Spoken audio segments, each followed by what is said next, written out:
Chosen one, lock your attention on this message. That unsettling feeling, the one that tells you you're exposed. Silence it. I know the atmosphere has felt tense, almost watchful for the last few days. It's not just quiet. It's like the quiet before a storm you sense is coming for you. Maybe you woke up at 3 o'clock in the morning with a sudden jolt, scanning the darkness, feeling an invisible threat nearby. Or perhaps you were out running errands yesterday, and a wave of acute vulnerability washed over you, leaving your stomach knotted and your breath catching, as if something was closing in. You felt exposed, even hunted. The unseen forces have been circling, probing for weakness, for one reason and one reason only. They sense the divine protection that's about to become visibly impenetrable over your life. They see the force field activating. It all ends by the time this message concludes.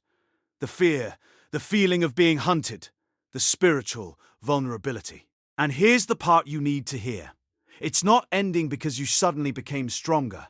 It's ending because a powerful defender has already been activated on your behalf. Think back to that moment this week when you felt utterly helpless, unable to fight back, maybe even wanting to hide.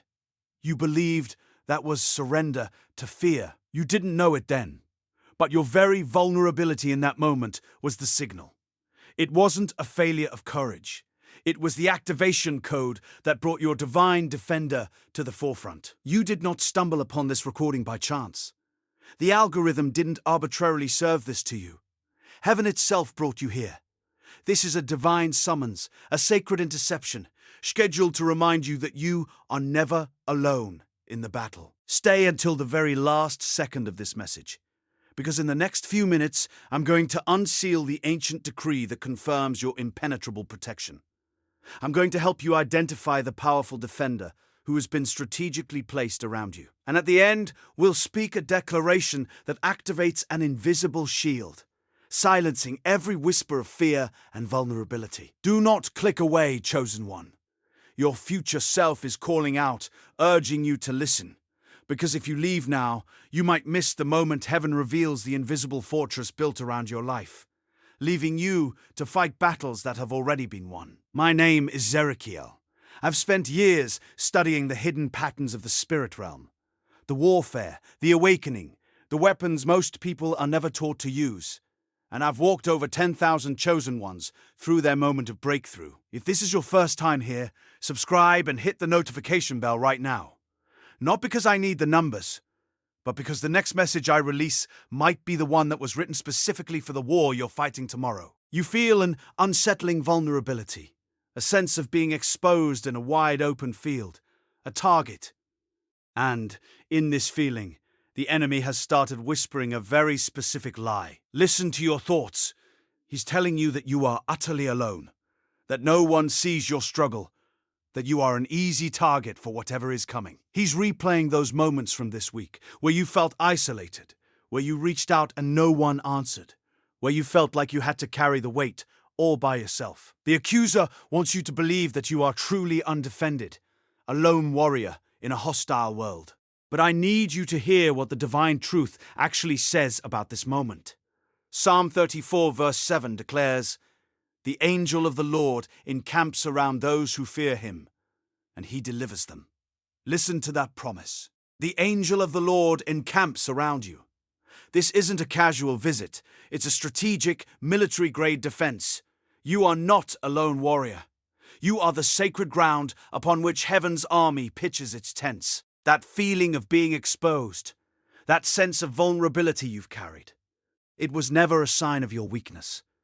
It was the activation of your divine defense system. You are not fighting for protection. You are fighting from protection. The heaviness is not a burden. It is the weight of an impenetrable shield settling around you, making you untouchable. The heaviness is not a burden. It is the weight of an impenetrable shield settling around you, making you untouchable. What you just heard wasn't entertainment. It was confirmation.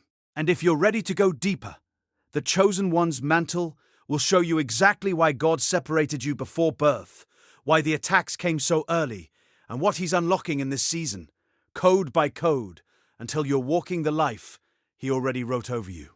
The link is waiting in the first pinned comment, but not for long. Your perceived weakness was never the end of your story, but the very trigger for heaven's strength.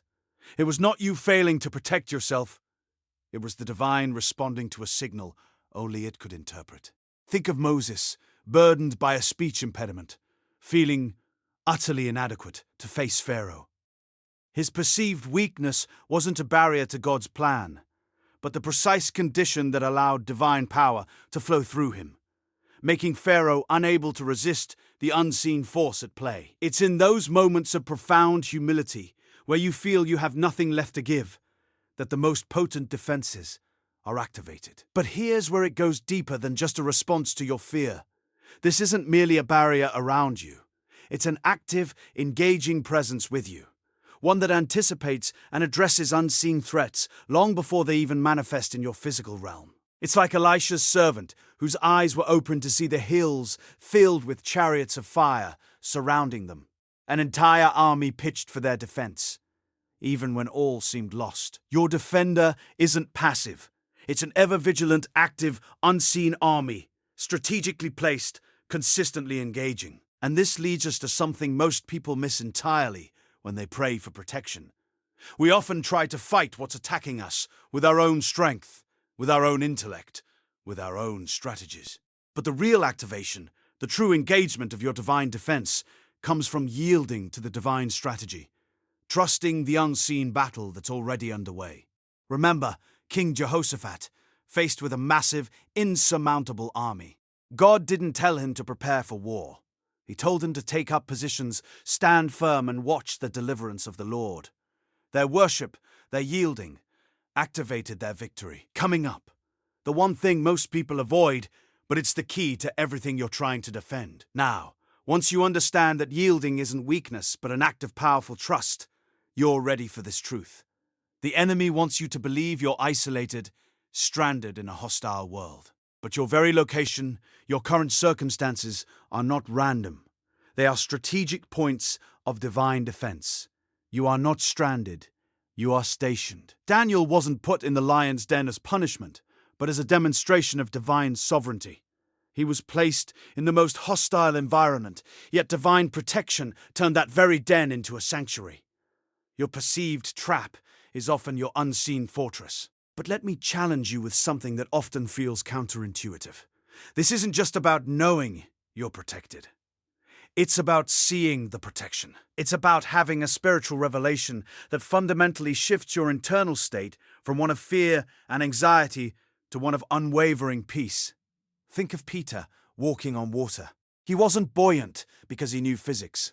He was buoyant because he had a revelation of Christ's power that suspended the natural laws. The moment his eyes shifted from the revelation to the storm, he began to sink. The revelation sustains. The lack of it causes you to fall. In just a moment, we'll uncover what's been hidden in plain sight, something you might even be misinterpreting as another attack. And once that clicks, everything shifts because you realize your greatest weapon isn't offense, but your declared identity. The invisible shield isn't just around you. It's intrinsically defined by you. Your conscious alignment with heaven's truth about who you are creates an impenetrable boundary against invasion. When Jesus declared, "I am He," in the Garden of Gethsemane, those who came to arrest him fell backward to the ground. His very identity, spoken with divine authority, was his shield, his impenetrable force field. But if you're honest with yourself, there's often a subtle leak in that boundary, a place where fear still finds a way in. Often, the perceived vulnerability isn't from an external attack breaking through, but an internal open door left by unforgiveness, unhealed trauma, or lingering resentment. The divine defender can only fully seal what you are willing to expose and heal. Remember Job.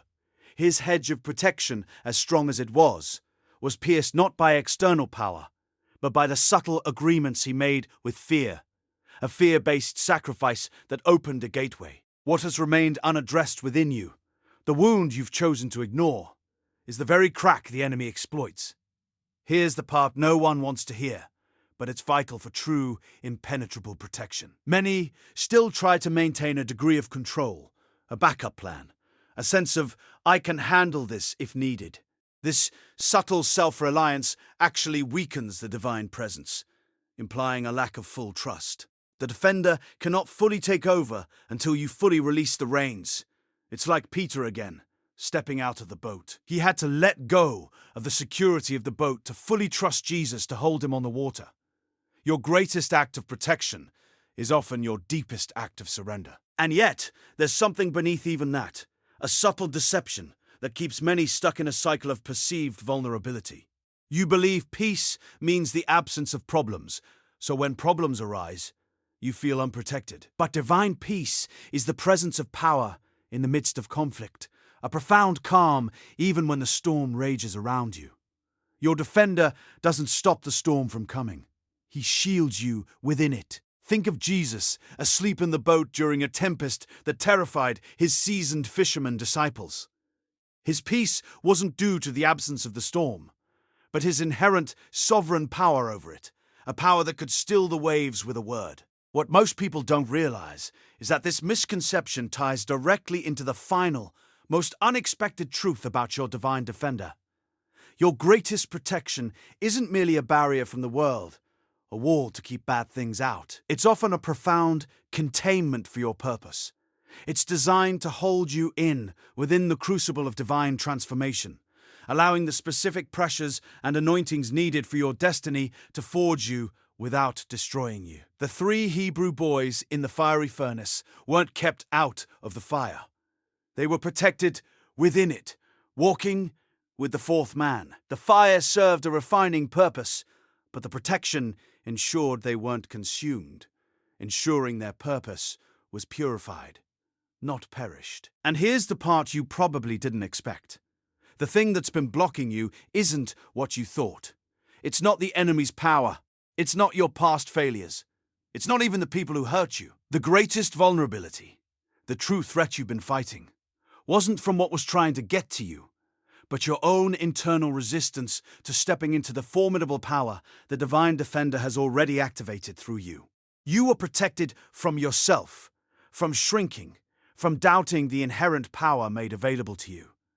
Think of Gideon, hiding in the winepress, convinced he was the least of his family. His internal fear and doubt were a greater enemy than the Midianites initially. God's call was to activate his power, not just to send protection for him. The divine shield was not just around him. It was a shield for his emergence. Until you embrace the power that's already within you, until you stop resisting the very strength you were given, nothing else will fully shift. Tonight, before you sleep, place your hand on your heart and declare this with me. I release all fear of exposure. I release every lie that tells me I am alone or undefended. I break agreement with vulnerability. I affirm that divine protection has been activated over me, not as a response to my weakness, but as a demonstration of heaven's unshakable commitment. I embrace the power within me, the shield formed by my true identity. I am guarded, I am seen, and I am strategically placed. I walk in impenetrable peace, knowing my defender has already won the battle for me, and for my purpose. I am protected, and I am potent.